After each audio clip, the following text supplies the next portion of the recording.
நான் 50 லட்சம் வந்துட்டேன் சார், 50 லட்சத்துலேருந்து என்னால் 1 கோடிக்கு போக முடியுமா? இந்த கேள்வி ஒரு சந்தேக டோனில் கேட்கப்படுற ஒரு கேள்வி. இந்த கேள்வியை கேட்கும்போது என் மைண்டில் என்ன தோணும் தெரியுமா? இவர் ஏன் இப்படி கேட்குறாரு?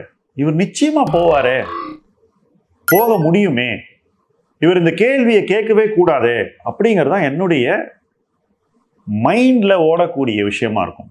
பல தருணங்களில் உடனடியாக உங்களால் நிச்சயமாக முடியும்னு நான் பதில் கூட எழுதுவேன். உங்களுக்கு இந்த மாதிரி டவுட்ஸ் இருந்ததுனாக்கா இந்த வீடியோவில் இருக்கிற லிங்கை கிளிக் பண்ணி ஆஸ்க் மைல்ஸ்டோன்ஸ் டு வெல்த் எனிதிங்கில் எங்கிட்ட நீங்கள் என்ன கேள்வியாக இருந்தாலும் கேட்கலாம். 1 கோடி ரூபாய் இலக்கை எட்டுவது பற்றி.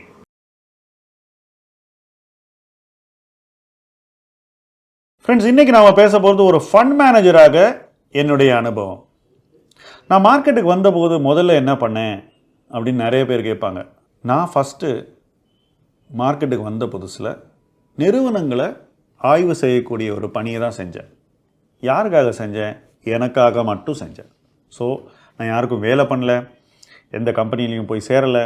நானே ஒரு நிறுவனத்தை எப்படி ஸ்டடி பண்ணணும், எப்படி ரிசர்ச் பண்ணணும், அதை எப்படி புரிஞ்சிக்கணும், அதை எப்படி ஒரு ஆய்வறிக்கையாக மாற்றிக்கொள்வது எப்படி, இதை தான் நான் முதல்ல பண்ணேன்.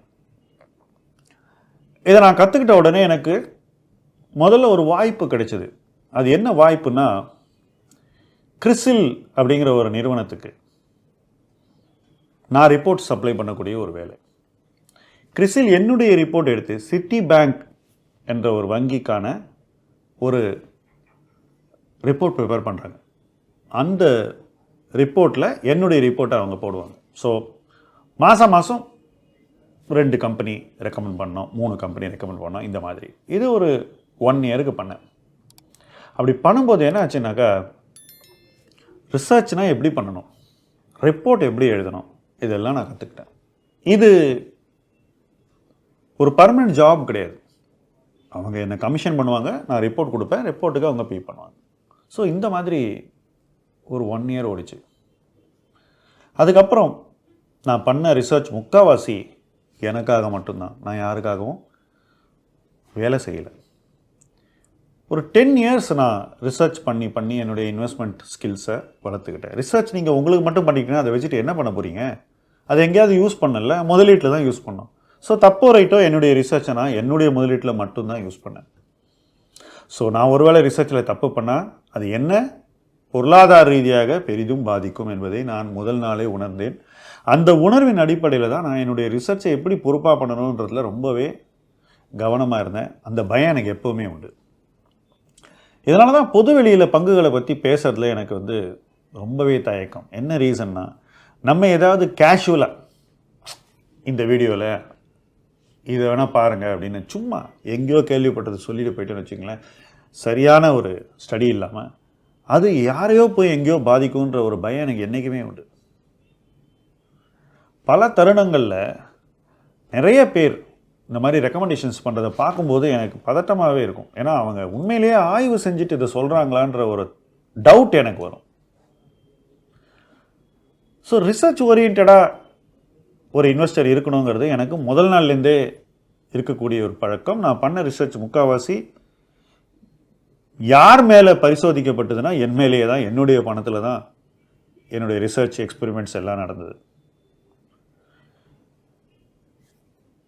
வளர வளர நம்முடைய ரிசர்ச் ஸ்கில்லும் வளரணும். இன்ஃபேக்ட் ஒரு இன்வெஸ்டர் வளர்கிறதுக்கு முன்னாடியே அவங்களுடைய ரிசர்ச் ஸ்கில் வளரணும். இதுதான் என்னுடைய முதலீட்டு அனுபவம்.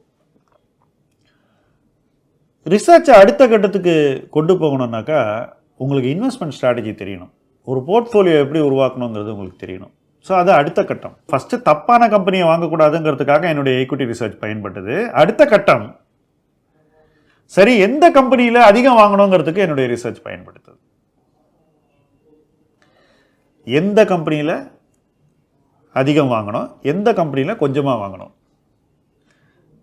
எந்த கம்பெனியில் கொஞ்சமாக ஆரம்பித்து அதிகமாக வாங்கணும், எந்த கம்பெனியில் சீக்கிரம் பொசிஷனை வாங்கி முடிக்கணும், எந்த கம்பெனியில் மெதுவாக நிதானமாக பொசிஷனை வாங்கணும். இது எல்லாமே ரிசர்ச் நமக்கு சொல்லித்தரக்கூடிய விஷயங்கள்.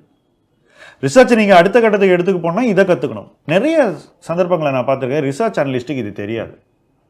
அது தெரியாமலே அவங்க ரிசர்ச் அனலிஸ்ட்டாக ரொம்ப நாள் காலம் தள்ளுவாங்க.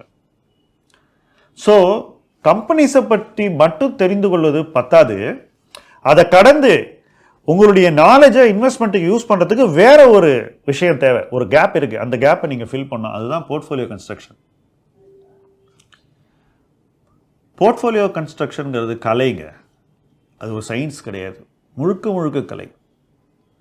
ரிசர்ச்சுங்கிறது நம்ம சயின்ஸு கீழே கொண்டு வரலாம். ஏன்னா நிறுவனங்கள், தொழில்கள் அதை ஆய்வு செய்வதுங்கிறது ஒரு முறை, அந்த முறையில் நீங்கள் வரலாம். ஆனால் அங்கேருந்து நீங்கள் ஒரு முதலீட்டாளனாக மாறும்போது அந்த இடத்துல அந்த சயின்ஸுக்கு மேலே ஆர்ட் வருது. ஒரு கலை உணர்வு உங்களுக்கு இருக்கணும். எதை எப்படி செய்யணுன்ற ஒரு நுட்பம் உங்கள் மைண்ட்லேருந்து தான் அது வரணும். அந்த ஆர்ட்டை லேயர் பண்ணும்போது ஒருத்தர் ஒரு ரிசர்ச்சர்லேருந்து ஒரு மேனேஜராக மாறுறாரு. அந்த இடத்துல தான் நீங்கள் ஒரு போர்ட்ஃபோலியோ மேனேஜராக மாறுறீங்க. நீங்கள் உங்கள் ஒரு போர்ட்ஃபோலியோ மேனேஜ் பண்ணாலும் நீங்கள் ஒரு போர்ட்ஃபோலியோ மேனேஜராக ஆகணும். அதில் சாய்ஸே கிடையாது. ஸோ இது எதுவுமே என்னை பொறுத்த வரைக்கும் ஒரு ஹாபியான விஷயம் இல்லை. இது எதுவுமே என்னை பொறுத்த வரைக்கும் விளையாட்டாக செய்கிற விஷயம் இல்லை. இது எதுவுமே சும்மா கொஞ்சம் காசு பார்க்கறதுக்கான ஒரு விஷயம் இல்லை. சைடில் பணம் சம்பாதிக்கிறதுக்கான ஒரு யுக்தி இல்லை அப்படின்னு நான் உறுதியாக சொல்வேன். என்ன சார் இப்படி பொட்டுன்னு சொல்லிட்டீங்க அப்படின்னு நீங்கள் கேட்கலாம். இந்த விஷயத்தை செஞ்சால் இப்படி செய்யணும், இல்லைன்னா செய்யக்கூடாது. இந்த ரெண்டு கட்டான செய்யும்போது நம்ம தவறுகள் செய்ய ஆரம்பிச்சிருவோம். ஃபஸ்ட்டு நம்ம சர்வை பண்ணோம் இன்வெஸ்டராக, அப்புறம் தான் நம்ம ஜெயிக்க முடியும்.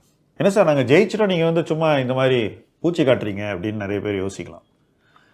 சில சந்தர்ப்பங்களில் மார்க்கெட் நமக்கு ஜெயிக்கிறது ஈஸின்னு ஒரு ஃபீலிங் கொடுக்கும். அதுக்கப்புறம் திடீர்னு நம்மளை கவுத்துரும். பாஷா படத்தில் ரஜினிகாந்த் சொல்லுவார், நல்லவங்களை ஆண்டவன் சோதிப்பான் ஆனால் கைவிட மாட்டான், கெட்டவங்களை சோதிக்க மாட்டான், திடீர்னு கை விட்டுருவான்னு. யோசித்து இன்வெஸ்ட் பண்ணுறவனை எப்போவுமே மார்க்கெட் சோதிக்கும் ஆனால் கைவிடாது. யோசிக்காமல் இன்வெஸ்ட் பண்ணுறவன் இருக்கான் பாருங்க, கேள்வி ஞானத்தில், வாடகை அறிவில், அவனை மார்க்கெட் பல சந்தர்ப்பங்களில் சோதிக்காது, ஆனால் திடீர்னு ஒரு நாள் கைவிட்டுரும். இதுதான் என்னுடைய அனுபவம். அந்த அனுபவத்தின் அடிப்படையில் தான் நான் இந்த விஷயங்கள் எல்லாம் உங்களுக்கு நான் சொல்லிகிட்டு இருக்கேன். இதிலிருந்து எந்த விதமான சமரசமும் இருக்கக்கூடாது அப்படின்றதுல நான் தெளிவாக இருக்கேன். நம்புறவங்க இதை ஏற்றுக்கலாம், நம்பாதவங்க இதை அப்படியே விட்டுட்டு நீங்கள் பண்ணுறது பண்ணிக்கிங்க. நான் அதை பற்றி எதுவுமே சொல்லலை. யார் இந்த ஃபீல்டில் நிலச்சி நிற்கணும், இதில் ஜெயிக்கணும், இதன் மூலமாக என்னுடைய ஒரு சொத்து உருவாக்கம் இருக்க வேண்டும், நான் தனி மனிதனாக இதை சாதித்தேன்னு எனக்கு சொல்கிற மாதிரி ஏதாவது இருக்கணும்னு நினைக்கிறீங்களோ நீங்கள் இப்படித்தான் இருக்கணும்னு நான் சொல்கிறேன். இன்னொருத்தனோட அறிவில் நீங்கள் எட்ட வேண்டிய உயரத்தை, எட்ட விரும்புகிற உயரத்தை எட்ட முடியாது. உங்கள் சொந்த உழைப்பில் தான் நீங்கள் இதை பண்ண முடியும். அதனால தான் நான் இதை சொல்கிறேன். சரி, இப்படி நான் வளர்ந்து நான் எட்ட நினச்ச ஒரு இடத்துக்கு வந்த பிறகு நான் இன்னொருத்தருடைய பணத்தை மேனேஜ் பண்ணுற ஒரு இடத்துக்கு வரேன். உண்மையை சொல்லணும்னா நம்ம சொந்த பணத்தை மேனேஜ் பண்ணுறதை விட இன்னொருத்தர் பணத்தை மேனேஜ் பண்ணுறது மிகவும் கடினமானது, மிகவும் சிரமமானது. இன்னொருத்தருக்கு ஆலோசனை சொல்கிறது, உங்களுக்கு அட்வைஸ் பண்ணிக்கிறத விட ரொம்பவும் பிரச்சனையான ஒரு விஷயம். It's a very very tricky thing. ஏன்னு நான் சொல்கிறேன்.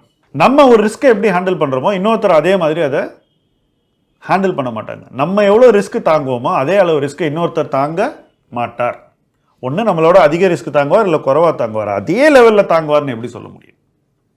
இதுதான் ப்ரொஃபஷனல் மேனேஜராக ஒரு இண்டிவிஜுவல் இன்வெஸ்டர் மாறும்போது, ஒரு போர்ட்ஃபோலியோ மேனேஜராக மாறும்போது வரக்கூடிய மிக முக்கியமான ஒரு ஷிஃப்ட். அந்த ஷிஃப்ட்டை பற்றி தொடர்ந்து பேசுவோம்.